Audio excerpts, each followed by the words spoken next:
त्यावेळेला मी मुंबईचा महापौर आणि आमदार दोन्ही झालो. येवल्याचा एडपाट म्हणतात. बरं, एकदा नाही दोनदा झालो आमदार आणि महापौर मुंबई.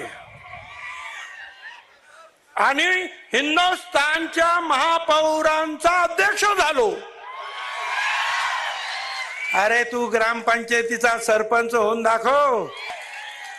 त्याला फक्त शब्दाचा खेळ करता येतो, स्वतःचा स्वार्थ साधिता येतो. धनगर बांधवांचे मोठा समुदाय असल्यामुळे त्यांचा वापर करून त्याला फक्त मोठ्याल्या सभा घ्यायच्यात. त्यांच्या आरक्षणाबद्दल तो भूमिका स्पष्ट करत नाही. ते किती शहाणा आहे काय आम्हाला माहिती आहे. आणि सरपंच असला आम्हाला व्हायचं नाही. तू झाला मध्ये सुद्धा जाऊन आला, कारण तुझं पाप तू फेडतोय. गाढव चढलं म्हणजे ते स्वतःलाच गाढव समजायला लागला. ते काय ते कुंकड बरळतं.